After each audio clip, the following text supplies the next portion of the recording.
I just opened the Zoom room, so you can hop over to Zoom. This was kind of like the pre-show. I'm going to keep Instagram on and let people on Instagram kind of hear what we do, because I'm hoping that's going to encourage some people to join. So let me just flip my camera around here. There we go. All right, there we go. All right, so guys, it is 8:29. I'm going to get us started in a few minutes. We'll let people join as they join. I'm recording this call. As you guys know, I do send out the recording every single Wednesday. So if you check your email, check your spam. If you don't get anything from me, it's more than likely in your spam. When I send out the email, it's a flyer about the upcoming session that we're having. There's also a link to YouTube, so you can go back and watch all of our previous recordings on YouTube and take notes if you choose. And there's also a roster of everyone and the people who want to role play and are looking for role play partners. You're able to click on that roster, find people that want to role play, and call them and set up role play partners. So I hope you guys are taking a look at that email, using that information, and finding opportunities for yourself to role play.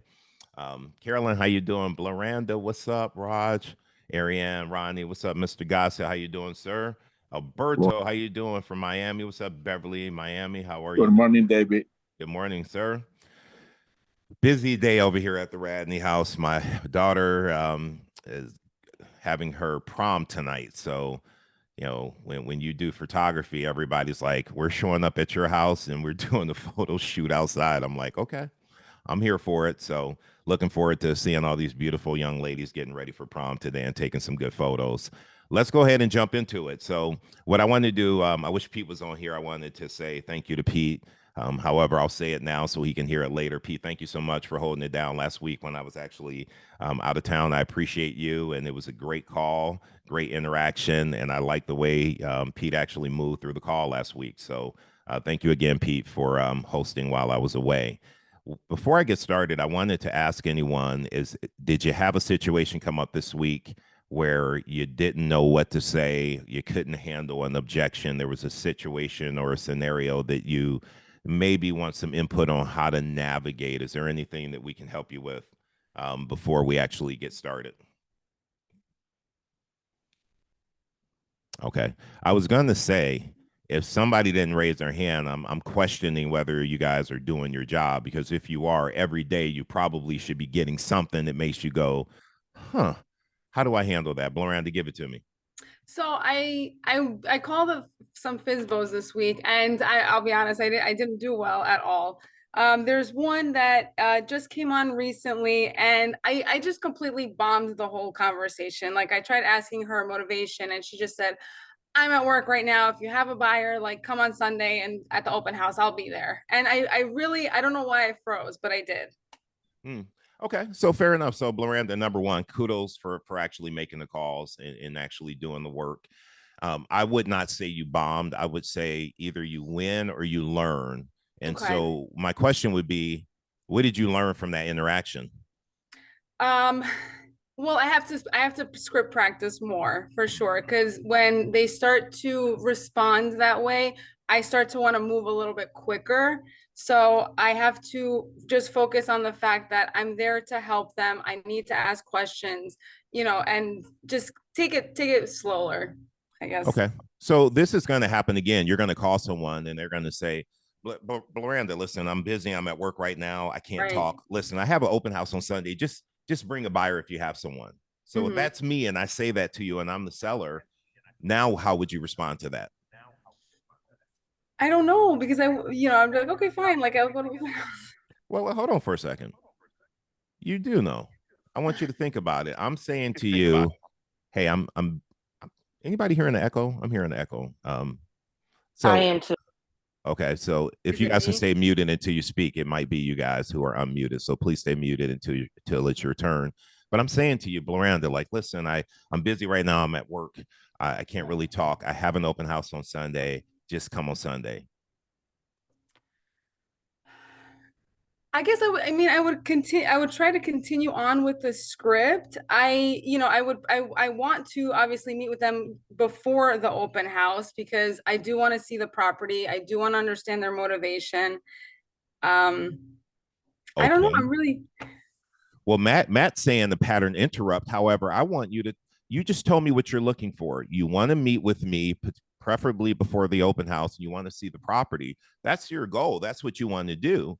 So Yeah. I'm saying, hey, I'm busy. I can't talk. I have an open house on Sunday, Blaranda. Just come by if you have a buyer. How do you respond if you want to get to your outcome?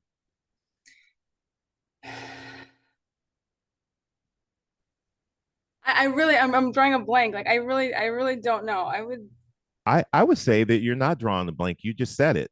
So I'm going to be you and you'll be the seller. I'm going to okay, say, fine. Blaranda, like, I get it. You're super busy right now. You are having an open house on Sunday. Perfect, because I need to see the house. What time's your Okay. open house, Blaranda? It's from 12 to 3. 12 to 3. Okay. I'm going to Mhm. stop by at about 11:45 so I can preview the property before it gets busy. And I have a Okay. packet of information that I'm going to bring with me that I know will bring you a lot of value.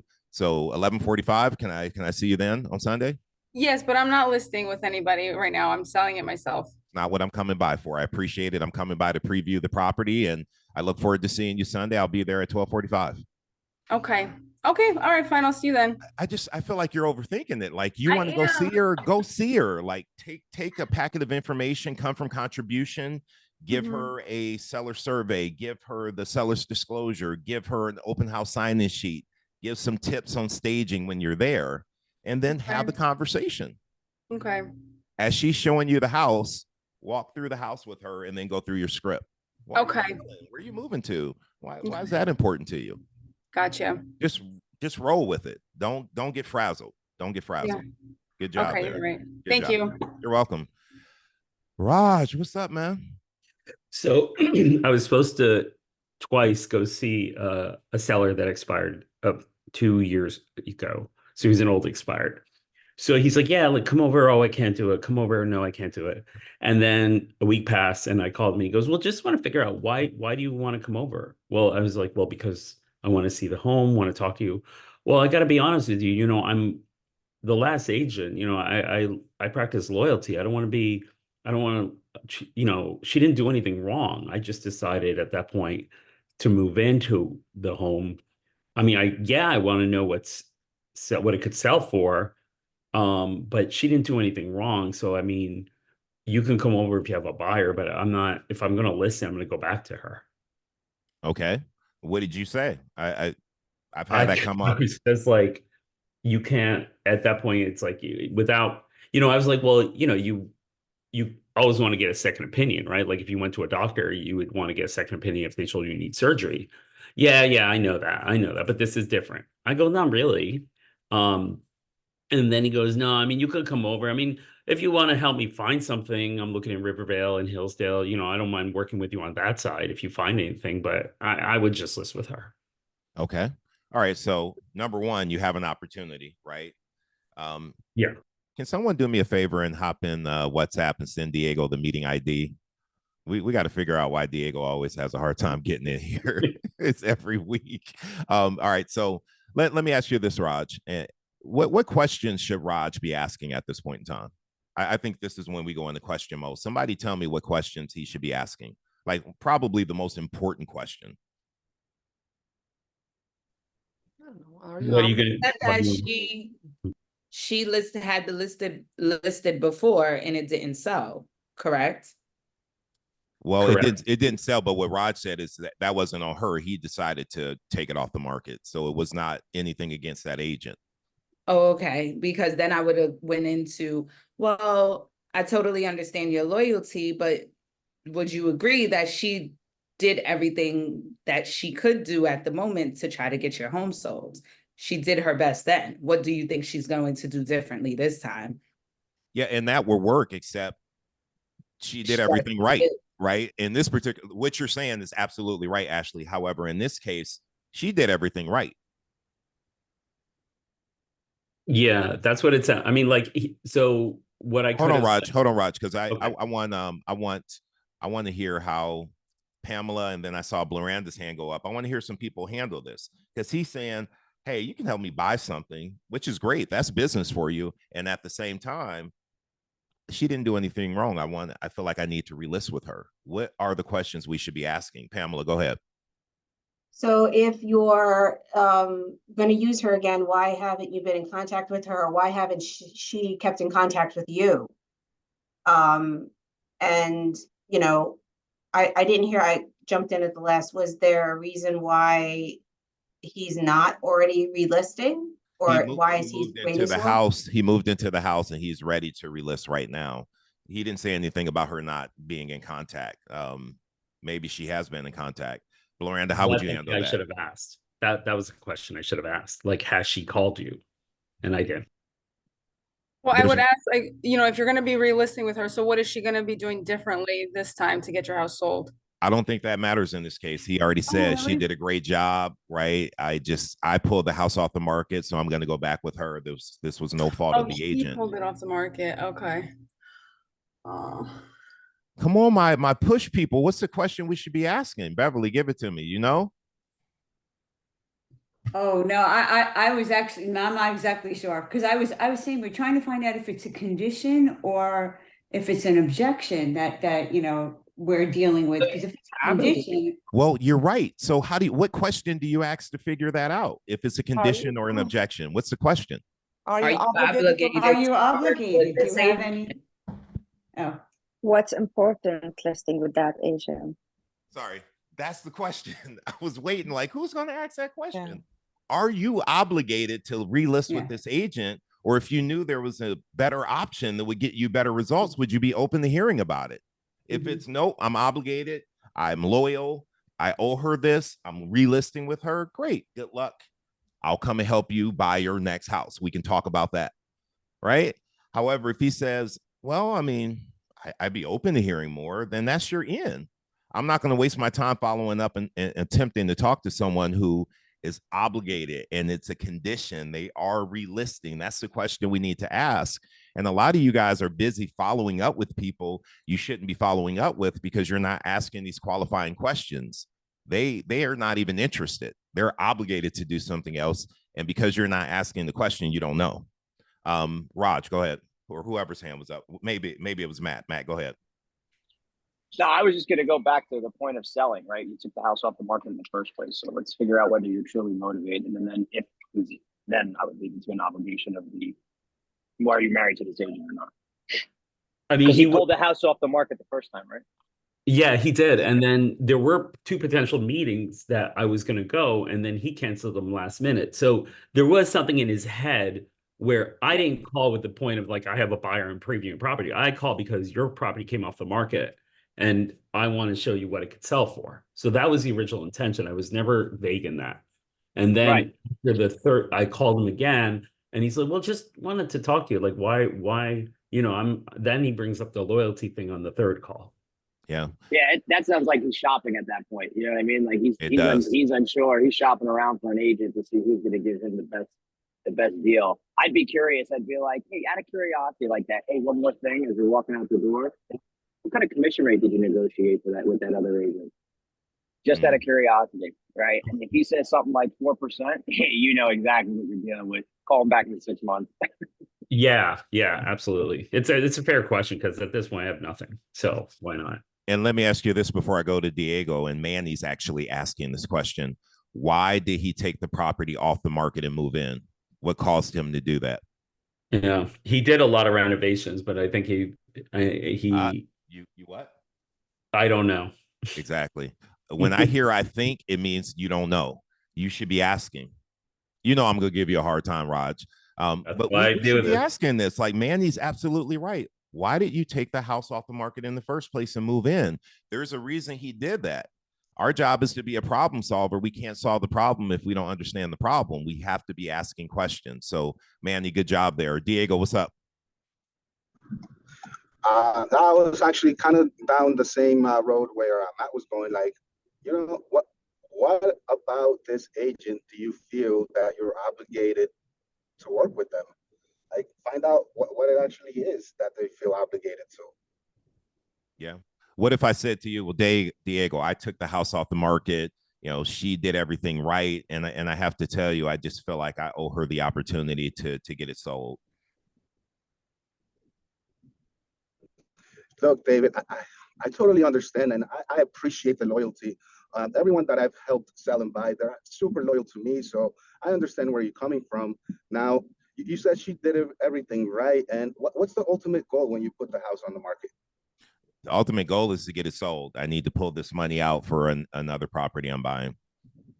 Yeah, no, I totally get it. Now, are you looking to do like a 1031 exchange, or what kind of deal are you looking to do? I mean, I've heard of 1031 exchanges. I don't really understand them very well at this point. So at this point, I'm just looking at selling and putting that money into the next property. Got it. I understand. And just curious, did the last agent not tell you about 1031 exchange? We never had that conversation. Oh, okay. Well, this is exactly why we need to meet, David. We can definitely have a deeper conversation on how you can turn this around and make it into a money-making asset for yourself, for your family. And, you said you want to turn this into a second property or another property. What would that actually do for you, David? Okay, so I'm gonna stop you there because you're going down the right road. One thing I'd love for you to be able to do, Diego, and I know you've worked with a lot of investors. Do you have a story, or have you heard a story about someone who was able to utilize a 1031 exchange to their benefit and it really helped them out financially? Yeah, absolutely. I just had one recently where I represented the buyer on this, but I got very close to the seller, believe it or not. And they're buying a hotel with their 1031 exchanging this and buying a hotel. So that's what I would say. So you're not familiar with the 1031. That's why we need to meet. Let me tell you about the situation. This particular seller sold a property, used the 1031. They were able to buy a hotel. And by doing the 1031, they ended up saving, I don't know, $50,000 in taxes or whatever it is. I want to sit and talk with you, nothing against your other agent. However, if you're an investor, I'm sure you want to make sure that you're maximizing the potential of this property. You're not leaving money on the table and you're minimizing your taxes. And so I want to sit down and talk to you about how I can help you do that. Does today at 6 or tomorrow at 4 work best? Like, to me, you would get the appointment with that.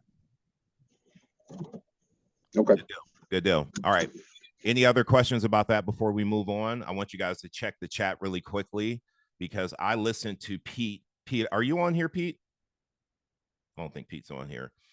At the end of last week's call, I believe it was Nandini. I wasn't sure. I was listening to it on vacation. Someone brought up a scenario that said, I have a referral and I'm a little hesitant to call this referral because it was a death in the family. And I don't want to feel like an ambulance chaser, just calling them saying, hey, I can help you. I can help you. And so I want to have a conversation about that particular scenario, because you guys are all going to overcome that. You're going to have to overcome that. And one thing I always say is that your income is in direct proportion with your ability to have uncomfortable conversations. And I think we can all admit that can be really uncomfortable. You're calling the spouse and their husband just passed away and you're talking about real estate, right? So first of all, before we go over the script that I created here, I want to know, does anyone have had that situation, and were you able to have a conversation that turned into an opportunity? Anybody want to talk about calling someone? It was an issue with a death in the family. You guys were able to navigate that conversation to get the listing. Anybody on here have that? Oh, you shy people. What's up, Matt? And then yeah, it came from somebody that was a friend of a friend. Put clothes on, you can't read it. I just asked genuinely, and I was just kind of real polite about how I came it up, and I said, hey, listen, I apologize, for your loss. I happened to run into them in a mutual space, or getting belly to belly probably helped. And I just said, hey, have you thought of what you're going to do with any of your residential assets since your husband has left in work? She was just like, no, not yet. I was just real gentle in my delivery of that. Okay, fair enough. And then she would just kind of have a conversation. Dr. Goodwin, good to see you again. Same to you. I'm currently in that scenario, and one of the biggest things that I've taken away from just all of the different types of experiences I put myself in is when I start the conversation, it's not about me at all. It's all about them. So I try to remove eyes out of all of my conversations, and I reach out And I'll say, you may have been aware that your friend in this scenario was actually my mother that referred me to this person. He actually just lost his wife. So, just so you know, your friend Lynn informed me about your situation. Sorry for your loss, right? Always starting off with the condolences, and then reaching out and saying, as far as I understand it, you're looking to make a move right now. And, would it be beneficial for us to have a conversation about how I can help you in this scenario? I know you have a bunch of other things going on, and this is one less headache that you'll be able to handle. And so if we could meet, have a 15, 20-minute conversation, you can see what I can provide for you and how I can be of service to you in this difficult time. And so that's how I started the conversation. Met with the guy. He's got some other things going on. He actually had an aunt that passed away. Then he got his bank account drained. So he's having a rough road. But it's all about them, what I can provide for them, and it's very much a you conversation, and then also very much a question-driven conversation where I'm not going in with any assumptions and just asking questions in terms of how can I assist you. Love it. Thank you, Lauren. Loranda, and then Beverly. So I had a woman that referred me over to a family where the brother died. He was very young. It was a heart attack, and he ended up just dying in his apartment. Really, like, when I initially just started talking to them, I just said, I'm so sorry for your loss. And I didn't know them. I didn't really know them at all. I said, I'm sorry for your loss. Is there anything I can do? I really didn't talk too much about listing the property at that point, but it was already in their mind that they would have to do that. It just took, it took a year actually, for them to, be ready to list. But they did start talking to me. They're like, I don't even know where to start, this and that. And I said, well, do you know who the executor is? I kind of asked small little questions like that. And I said, if you need any help, I said, I can refer you attorneys, I can do this. I said, but, take the time to, process, and I'm here whenever you need me. And I followed up weekly with them. Love that. Hey, Beverly. Hi, David. So this subject, to tag along to what on the coattails of both what Dr. Lauren and Loranda said, I think you have to come from service. Now, I think this conversation, like with our FSBO script, when you're almost saying like, how can I help? I find this an easier avenue here. And that the reason why I'm talking now, not to just add on to what they're saying. I'm saying, like, when you have the FSBO script, I feel like sometimes when you're saying, how can I help? It's not as authentic as in this conversation. You really are coming from service. And that was my dilemma. I was going to ask you about like FSBOs, like, how can I help? I sometimes feel a little awkward asking that. Like, they're like, what do you mean? How can you help? Just bring a buyer. But in this situation, you really can offer help, and you're here for them. And maybe there's an example. Maybe there's someone that that passed away. Maybe you know of some contacts or services outside of real estate that you can offer them. So yeah. I like what you said, and I think it is coming from service. And I think also calling the for sale by owner is coming from service. They're like, well, what do you mean? How can you help? Just bring me a buyer. Well, Beverly, if I actually had a buyer, and if every other agent that called had a buyer, your home would be sold already. What you're really wanting to know is how I can help you get this property sold, and what I can do. And more importantly, what I've done with my other sellers to help get their home sold. That's what I really want to talk to you about. I'm sure you would be open-minded to meeting with me if you knew I could help you get this property sold for more money and get it sold quickly, right? You're coming. So that is still you coming, and you're offering help. They need your help. They just don't know it yet. That's the thing. I believe it. And I believe we have the value to offer them. It's the connection of trying to help. That's where I still have a problem. And I know Loranda was saying a little bit of an awkward issue. I want to offer that a little bit more early on, and I don't know how to get that across. Well, the key is just like, this person who had the death has to get the home sold, and they don't know what they're doing, and they don't know how to navigate that process. It's the same thing with the for sale by owner. They have to get this home sold. They don't really know what they're doing. And so what we have to do is problem solve, figure out why they're selling, what problems they're coming up against, and then we go solve the problem. We really are helping. In order to help, though, we have to understand the problem, and that's why we go into question mode and really dig into motivation. Does that make sense? Yeah. I'm just wondering if that's the way to go. Start off with that, opening with that question, and then keep going, as our script says. Yeah. All right, so I'm going to let Angela go. Then I want to read the script. Then I'm going to go to Carolyn and David. What's up, Angela? How are you? Hey, good morning. Morning. I had a situation a couple years ago where a friend of mine, her parents, her dad actually was a murder suicide situation in the house.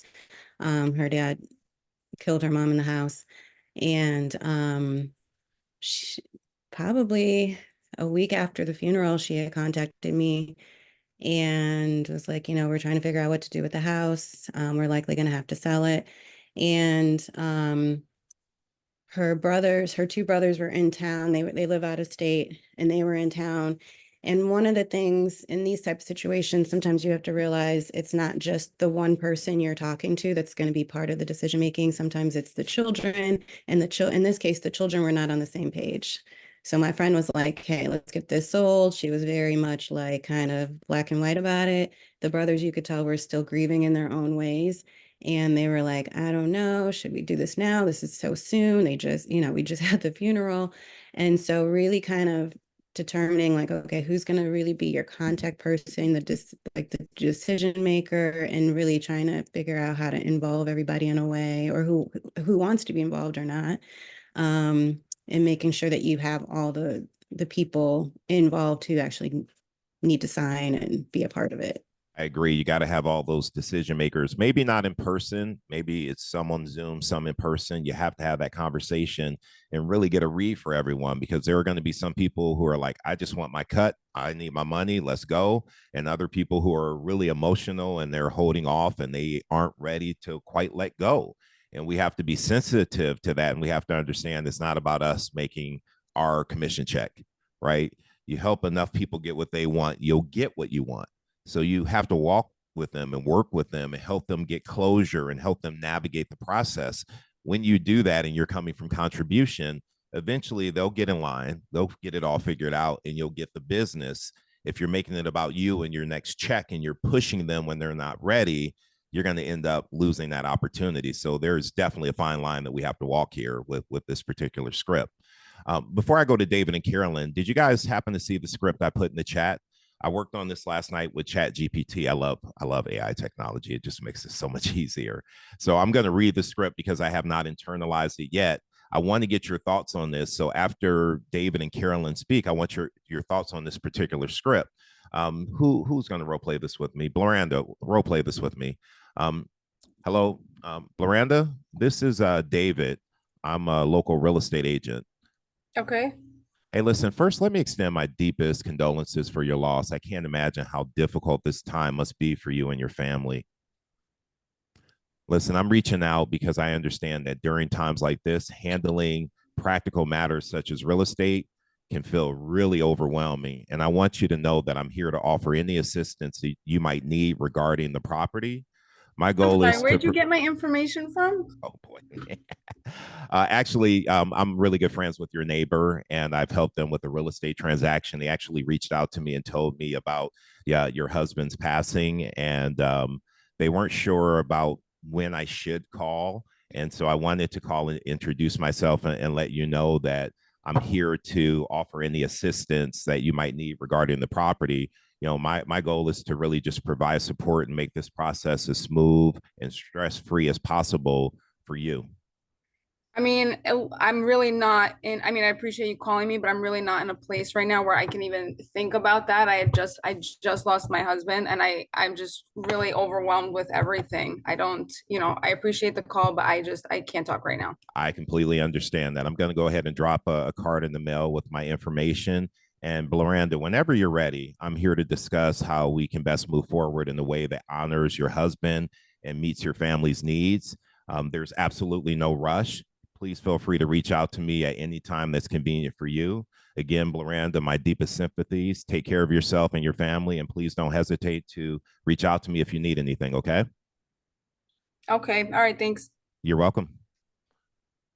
I feel like that's pretty easy. Like, even when she's like, I don't have time to talk about that, I'm not letting that get me flustered. It's like zero pressure, like Matt said. Like, no rush. Whenever you're ready, I'm here.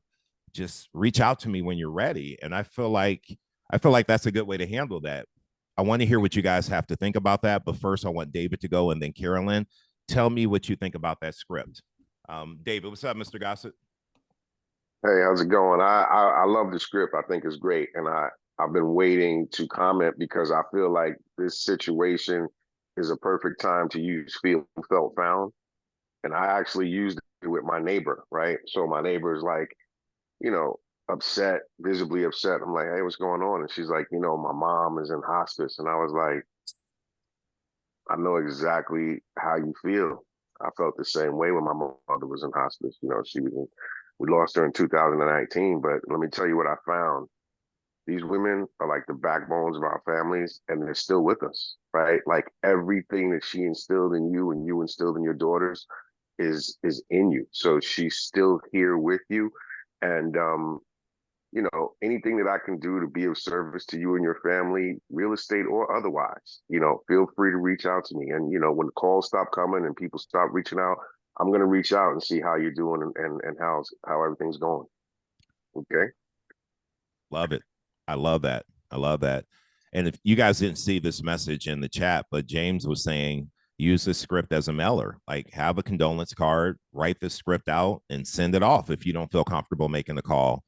I wish Holly, you're not on the call, are you? Hey, I'm sorry to interrupt. Good morning, David. Yeah, what's up, James? Hey, so I mean, when I asked that, how do you feel and what do you think about that? You don't think that would be a good way to have a follow up and retrieve it?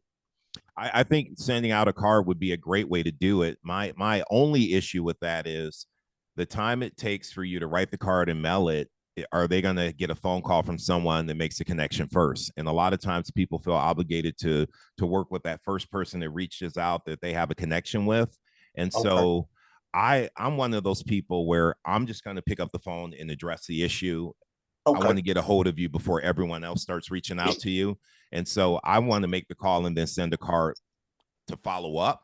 If I send a call, then 2, 3, 4 days are going by. How many calls are they getting? Are they going to get on the phone with another agent that can close them before my card even arrives? So that's the only reason I would say no against the card. However, if you're not going to make the call, I'd rather see you do the card than not do anything, if that makes sense. I'm with you. Yep. All right. Good stuff, man. James from Atlanta. Love it. Love it. Carolyn. You're muted, Carolyn. Can you hear me? Sure. Gotcha. This is actually one of my wheelhouses, actually. So I got a call from my friend who is a realtor, but she couldn't take this particular case because she was working a different end of it. And it was a family who mother and father was murdered on Christmas Eve. And my friend alerted to me that they were going to need to sell the house. So basically, I just made a phone call to the house and introduced myself as her friend and asked them if I could bring breakfast for the family. And I came from that point because I remembered on the day when my mom had passed away, on the day of the funeral, we all forgot to eat. We were just trying to hurry up to get where we needed to be. And so they said, oh, sure, that would be amazing. So I made sure I brought enough stuff that it wasn't like a dozen of donuts that they could take at the door. I just brought enough stuff that I needed to get in the house. Love it. I love it. So I walked into the house and just really started to just love on the family, and talk with them. I actually had the opportunity to pray with them. And as I'm looking around the house, I'm seeing things that need to be done and just started offering how I could help them and what I can do for them. And then they just started to ask me, well, who are you? And I explained that I was a realtor.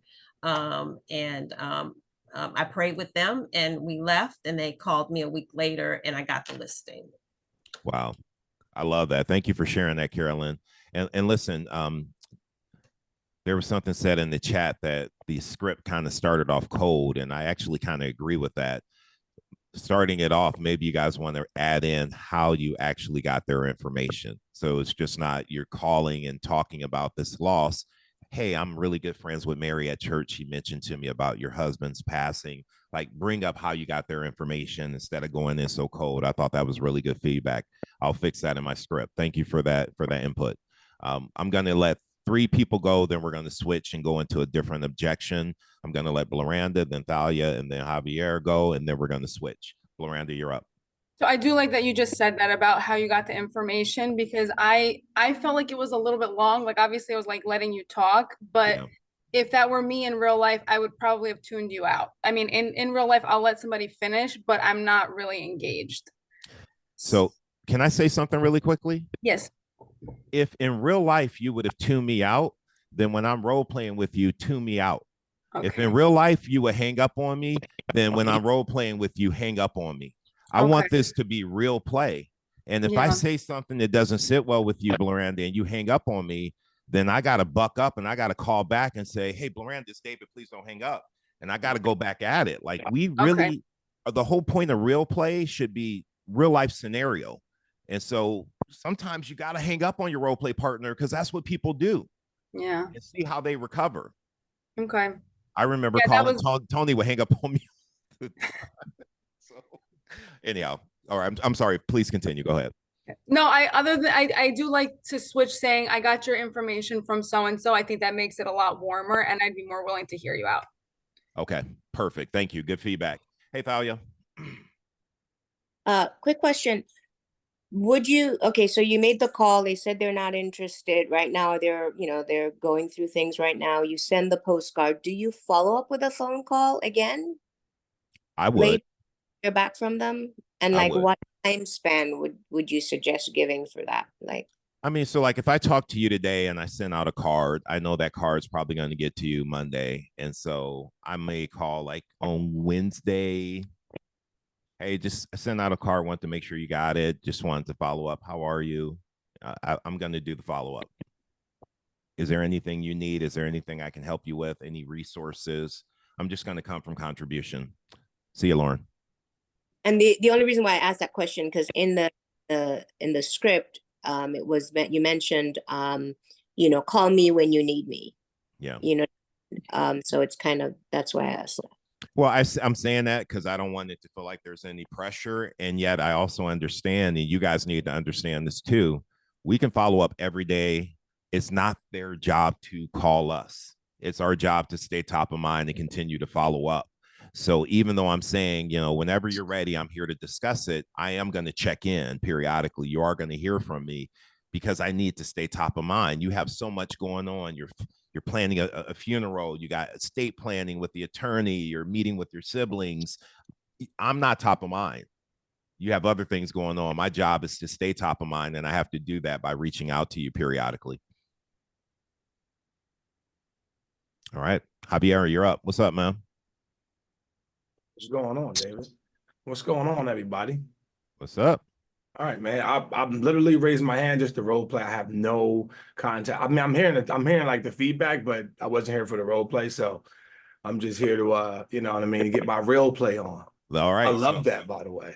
Let's go. Let's do some real play. I'm gonna call up somebody that's gonna throw some real play at you. So we can do some. Come on up. We can do some role play. So Larry DeVardo, what's up, sir? I want you to do some role play. Choose the script you want, expired for sale by owner, whatever it is. I want you to be a level, like Javier can handle a level higher than like 8. He can 8, 9, or 10. So make this real play, and let's use a scenario that you got on the phone, and let's see how he overcomes it. This is Sure. All right. Let's do an expired. Go. How old? It just came off. It just came off the market? Yeah. Oh, how many days was it on the market? About 45 days. What's the price point? 700. Okay. Was there any price reductions at all or no? I'm giving you a lot. I know. I mean, because I know I would need to know. Yeah, you Before would I pick up the phone. Yeah, he would know that before he called you. There was one price correction. Price correction. Yes. Okay, cool. Just give me a call. I mean, I'm calling you, right? You're calling me. Great. All right, ring. Hello. Hey, is Larry available? Speaking. Hey, Larry, how are you? This is Javier with eXp Realty. How's your morning going, sir? Javier, listen, I have a lot going on right now. I'm running into a meeting. I'm getting a lot of phone calls from agents. I'm not interested in selling. I'm sure you are. I totally understand. I just wanted to make sure that you were still open to the idea of getting your property sold. Yeah, I probably, but I'm just not in the mood to talk about it right now. No, I totally get that, but the reason why I'm giving you a call is one of your neighbors just went under contract, and what we're seeing is there's still some activity in your property. I mean, in your area. Listen, Javier, I don't care about my neighbor right now. I'm having, I have to run into a meeting. I appreciate your phone call. I'm sorry I'm being so curt with you, but No, don't be sorry. But the goal here is still to get the property sold, correct? That is correct. Yes. Okay, and did you guys already have another property chosen, like already laid out? Yes, we already have a place to go. Okay, so is that property already purchased, or are you under contract with that home? No, it's a place down the shore that we've owned. We just wanna move out of this area. Yeah. Got it. So the holding cost on this property is not something that you're looking forward to, correct? Well, no. Okay, totally. And that's why I'm giving you a call. Everyone is going to be focused on trying to get it back on the market just to see what it can do. Well, my team and I, we target on finding the right qualified buyer by utilizing tons of micro market data that allows us to. If I can interrupt you, Javier, just really quick. Look, we have an agent. We're gonna meet with them tomorrow. They're gonna kind of, we're gonna probably relist the property. We had a lot of people walk through the property and see the house. So what was your agent's feedback during your weekly meetings? Well, we didn't have any weekly meetings. Oh man. So this is one of the things that I find out. Agents typically put properties on the market and let them just sit there. So you obviously have never had weekly meetings with your agent to get the pulse of where the buyers were coming from. Were they even telling you what they were doing to get the home sold? Were they telling me what they were doing? Correct. Yes. I mean, they told me what they were going to do. Yes. Did they mention anything about reverse prospecting at all? What's that? Oh, this is exactly why we need to meet. And I understand you got to go into a meeting, Larry. Listen, you're meeting with your agent tomorrow. Is there any possibility I could swing by? I'm gonna be in the area later on today between 4 and 6. Javier, so just let's slow it down a little bit, all right? Because I'm kind of getting a little overwhelmed. Like I said, I have a meeting. I have a lot going on in my mind right now. Larry, I totally understand, but can I level with you real quick? Because I understand what sense of urgency we're dealing with, and that's why I'm excited, because I know I can help. And I see that you are going to go back into the situation you just came out of. That's not going to end up from what we know, it's not going to work out the way you want it to. And you're looking for results, correct? Of course. All right. And this is where I'm coming in. I don't like wasting my time, nor do I like wasting anybody else's time. But you're going to need a go-getter to get this property under contract in the next couple of days or at least weeks, correct? Yeah. But like I said, I'm meeting with my agent tomorrow to talk about that. Well, will we be able to jump on a Zoom later on this evening so I can show you what we're going to do and literally show you that reverse prospecting definition? Because if you haven't heard about that, that's the major concern here. Well, like I said, I had a lot of activity in the property. I don't know why I didn't sell. I mean, a lot of agents, a lot of showings, open houses. I mean, the whole gamut, dude. That's totally okay. But if you're not showing this we only need one buyer here, Larry. I don't need 1 million buyers, right? And reverse prospecting allows me to bring in the right buyer and not inundate you with all kinds of false hope. That's the goal. Are you available sometime later on this afternoon to jump on a 10-minute Zoom with me? Yeah, sure. Why not? All right, what's the best email address for you? It's LarryHatesRealtors@gmail.com. Got it. So I'm gonna send you over a Google invite so we can lock this in. And again, Larry, the information I'm going to provide you is going to showcase directly of how we're able to get the job done. But if you feel comfortable, can we at least move forward and getting this thing done? Because I got a couple of ideas and a couple. I'm willing to talk to you, Javier, but that's as far as I'll promise right now. Okay, that's time. That's time. Let me pause you guys. Whoa. That was crazy, Larry. I appreciate that. Can I just say something real quick? How many, and let me just do it so I can see the full screen. I want everybody to raise their real or virtual hands. How many of you guys were like, that was too aggressive? Like, whoa. Anybody, like, be honest. Like, I loved it, but I had a feeling a lot of you guys were going to be like, shit, that's too much.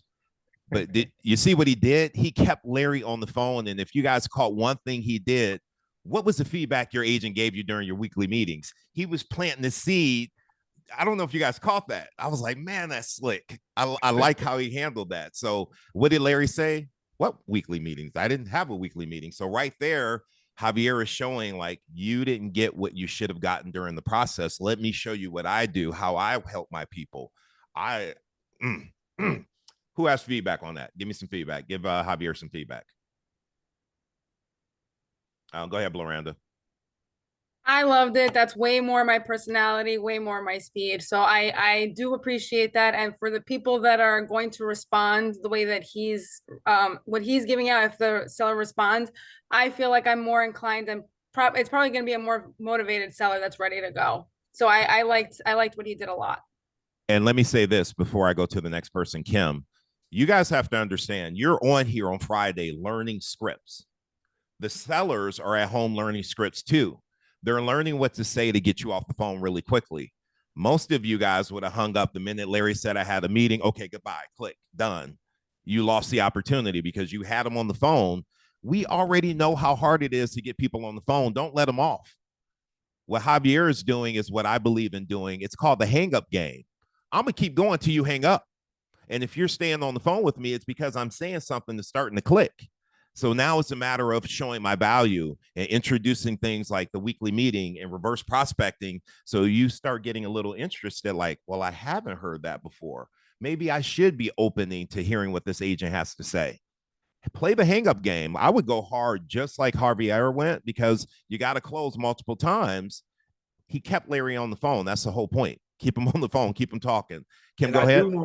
I do want to emphasize a tad bit that the whole purpose of making phone calls for me is I want to get to that question of what's that. When I hear what's that, it's basically we're on the road to close and we're pretty much done. So I'm always trying to get to that question when you say, "Oh, what's that?" Once you do that, it's a lights out situation. I completely agree. Matt, you're up. Yeah, love it, Javier, bro. Bring the energy. Everybody's gonna have their own flavor and stuff like that. So, whatever brings you business, bro, keep doing it. My only feedback is just regulate your motor. I think there was a time that you brought Larry in to where he was on, like you had him on the hook, right? Now we're reeling the line, and you could have just, I think if you would have just delivered your tone, just turned your tone and pace down a little, like just kind of idled a little bit. Just keep asking the same exact question. Just deliver it with a little bit of like, can I more calming. Can I chime in there? Yeah. And I know people have their hands raised, but I was getting like revved up. You know what I mean? Because like you were being aggressive, and you were definitely saying some of the right things about the reverse prospecting and the weekly meetings and everything. But I even said, can you just take it down a notch? Because like I'm like, I got a lot going on. My mind's racing. And it felt like it was like, just very, very rushed, and there was a lot of talking going on, and that's just not how I process things. So, but again, that's me personally. No, but totally 100%. And that was on purpose. Why? Because you told me that you had a meeting to go in. Yeah. You're a fresh expired. I do not call fresh expires. Why? Because everyone is calling you and it's hard to tell the different value. Yeah. So I knew that if I'm going to call you in this kind of role play, I need to make sure that I'm getting you to a point of you're just confused. And as long as I have you in this moment of confusion of what's going on, and I'm hitting you with these questions, that's keeping you with me, because I know once I lose you, I lost you.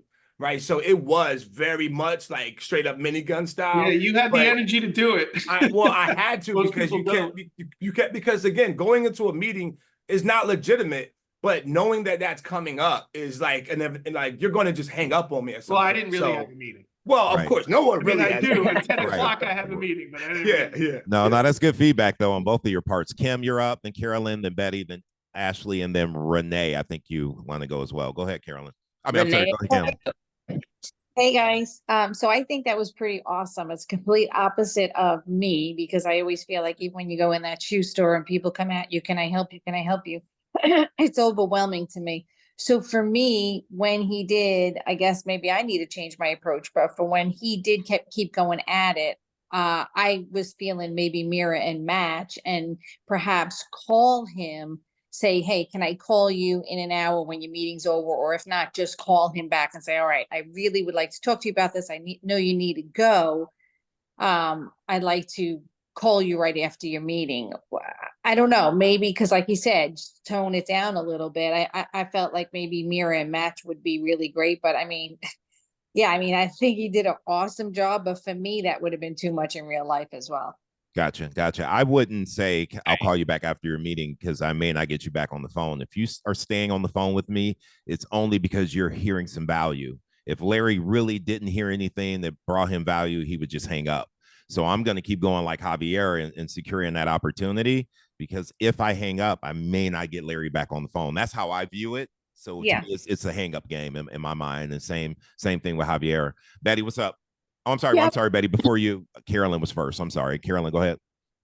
I just wanted to say that I really like the fact that I was able to see that he seems like he was an experienced person who is handling these objections on a regular basis, because it just came out.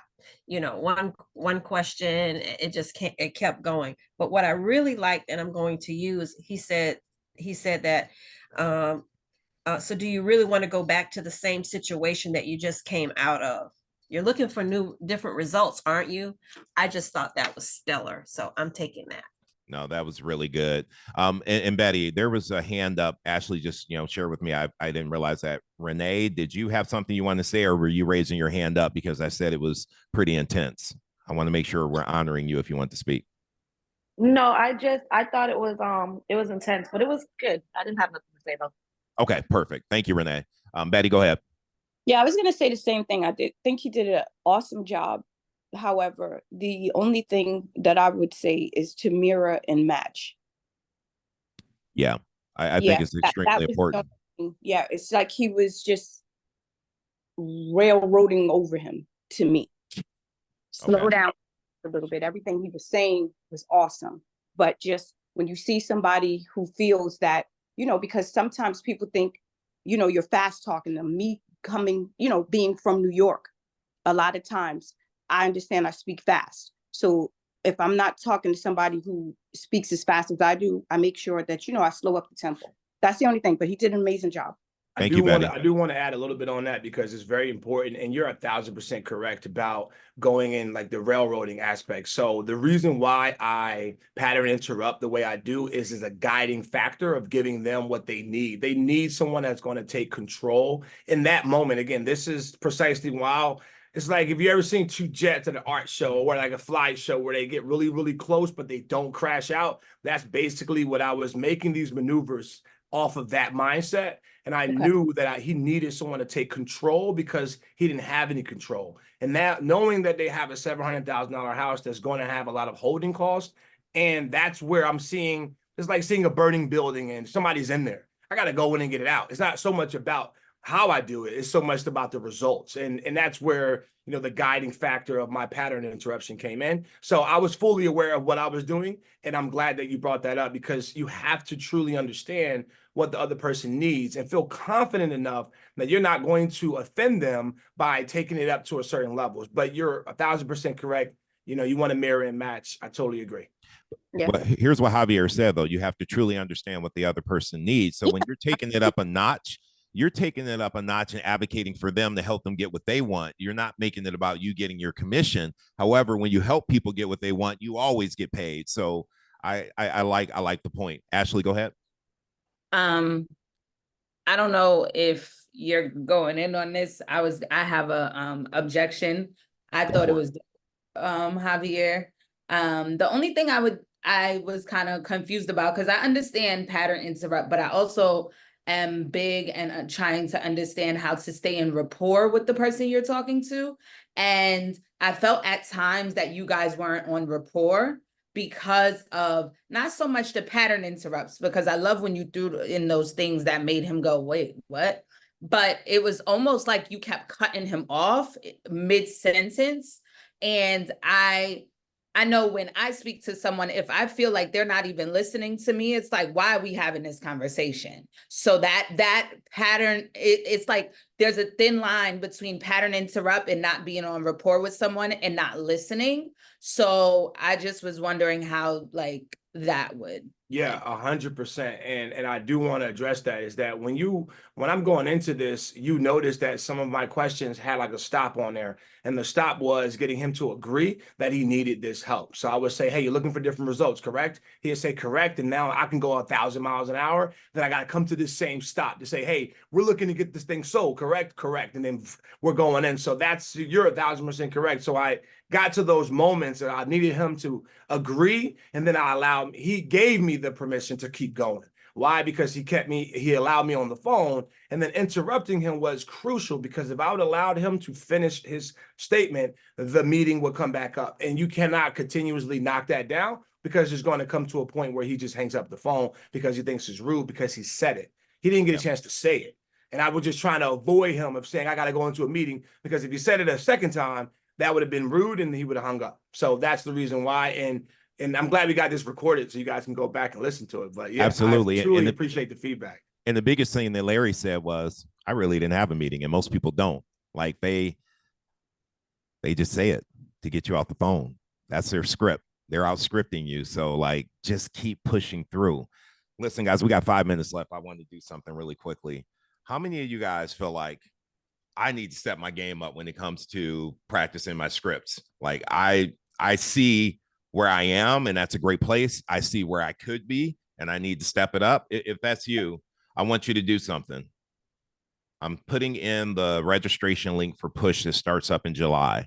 I want you to fill it out. This is no obligation to take Push. What I'm going to do is reach out to you and have a conversation with you and talk to you about what it's about and figure out if this is the time for you. One thing you'll learn about me, I'm not into attempting to convince somebody to take Push. Either it's the right time and you know it, or it's not. I'm okay either way, and I still want you to show up to this call and get all the value you can get. If you are ready to step up your game and you recognize that you need to work on your scripting and your role play, go ahead and fill out the form, and I'll reach out to you and we'll have a conversation about it. The other thing I want to say really quickly before I go to Carolyn, we have to take massive action. I heard that this week. I went to an event about Tony Robbins, and one of the things the guy said is, we're here. We have to start taking massive action. And a lot of you guys on this phone, and if what I say right now makes you feel uncomfortable, I'm speaking facts. Most of you are on this call and you're on here for infotainment, and you're here on the sidelines and you're like, oh, that sounded really good. He's really good at scripts. And you're not doing the work. You can't read books on how to get a six-pack and get a six-pack. You actually got to do the sit-ups. So I need you guys to get out of your comfort zone. I need you to start practicing, and being here on Friday is not enough. You need to be doing this minimum 5 times a week with a role play partner. So you get an email from me every Wednesday with a recording of this call. In that email is also a roster with other agents that are willing to role play. What I encourage you to do is call 5 people 1 day a week. You have a different role play partner. And what you should be doing is the conversations you're having when you're prospecting, write down the questions you get, write down the objections you get, and you give those to your different role play partners. So if you're getting a commission objection and you don't really understand how to overcome it, you give it to each role play partner Monday through Friday. Guess what? By the end of the week, you probably have 4 to 5 different ways that you can handle that commission objection.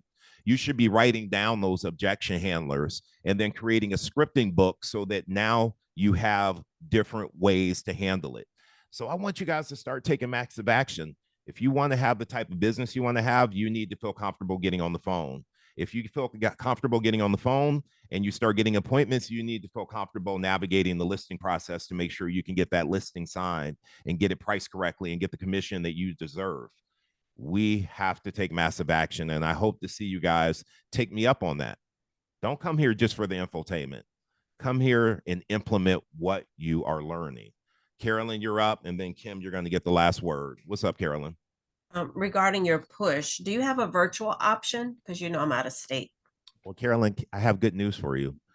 It's only virtual because I have a business model where I am traveling and teaching and coaching and exploring the world and doing my nature and landscape photography. So I only do virtual because I want to be remote.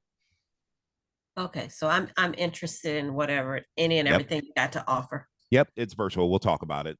Kim?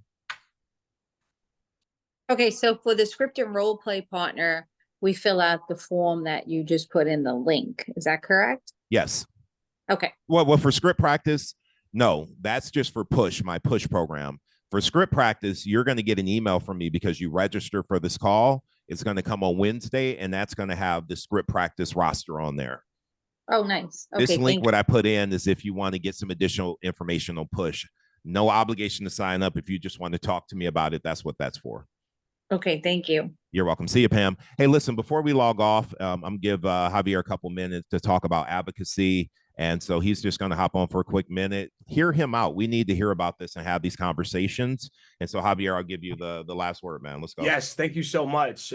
Thank you, everybody, for pushing and making sure that you guys are perfecting your craft and just getting better at providing a higher quality experience when buying and selling real estate. But many of you may not know, but I serve on the board of directors for Pennsylvania Association of Realtors and also Bucks County Association of Realtors. I'm on committees on the state level and also the local level. And the reason why that's important is it allows me to speak at a higher level with my community, but also provide that higher performance when it comes to interacting with our community.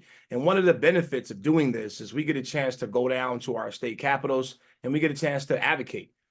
We just got passed through the Senate, Senate Bill 1173. What that does, for those of you who are in Pennsylvania, is it's going to, we've been taking the last year and a half to curb wholesaling. All right. Wholesaling, as many of you know, is a practice that's outside of the real estate license realm. However, this bill is amending RELRA and is going to be adopted by many of your states in the next coming months once it gets completely through the House and Shapiro signs off on it. The reason why I'm sharing this with you all is if you are looking to get involved in your association and truthfully level up, because y'all already know, I mean, we spent the last 3 days going through all kinds of new edits to our agreement of sale, to our buyer agency agreement, to our guideline. I mean, everything. And your states are going to be doing it as well, if it's not already. Okay. And Pennsylvania was one of the better states when it came down to the lawsuit. Many of you have not been properly prepared. I'm not saying that as a negative. I'm saying that as a leadership problem. Right. And this is why we need more people like us who truly care about our craft to really step up. I take this 1,000% seriously. As you already heard David say, I practice every single day my role play, and I go to our meetings and I vote. And the voting allows us to actually make change within our communities and changes on our contracts. If something on your contract you don't like, you can go to the meeting, grab a microphone, speak about it, then make a change. It's literally that easy. But you get an opportunity to meet your state reps, your senators, your local commissioners, council people, and that allows you to do things in your community. There is one community in particular that I'm helping build a sidewalk for because it's been designated a food desert. So we're working with our GAD, our government affairs director, and we're building that. We're writing the grant from the, the state and the whole nine. But what I'm telling you guys is this: over the next 6 months, you're going to see a lot of controversial things on the internet about what our business does and what NAR provides you and what your state association provides you. I want you to rise above that and make sure that you're taking this 1,000% seriously, more than you are right now, because there's going to be a lot of people leaving the industry. And I don't want people like us who are here fighting hard for our business to be a victim of that. So take this seriously. Reach out to me personally, reach out to David here, Connect, and make sure that you know how to get in contact with your local association and your state association. And if you're in Pennsylvania, should be no reason why you're not contacting me immediately so I can get you over some documentation so you can know what's coming with our buyer agency contract, with our agreement of sale, okay, and with our listing contract, because all three of those things are crucial for this next upcoming sector in our real estate industry. Cool? Cool. Love it, man. So I'm going to wrap up by saying this. I don't ask you guys for anything. I think if you follow me, you know I do morning mindset call, real talk, script practice. I don't charge anything. I don't want anything from you guys except to show up and put your very best foot forward into real estate. However, I have an ask. If you get value from this call, my goal is to get this call up to over 100 people. If everybody on here right now just invited one other agent to the call next week, we hit our goal. So if you're getting value, do me a solid and invite another agent that you think would get benefit from being on this call. Will you guys do that for me? All right. I see some heads that aren't shaking or nodding, but I trust that you're in your head. You're saying, of course, David, I'll do that. So I appreciate you guys. I'm gonna go get after it. Matt, I'll see you Is there a soon. link to send them? I'm sorry, one more time. Is there a link that we send them? If you direct them to my Instagram page, they can register on the link on my bio, or my name is my website. So davidradney.com, and they can register there as well. That's probably the easiest way.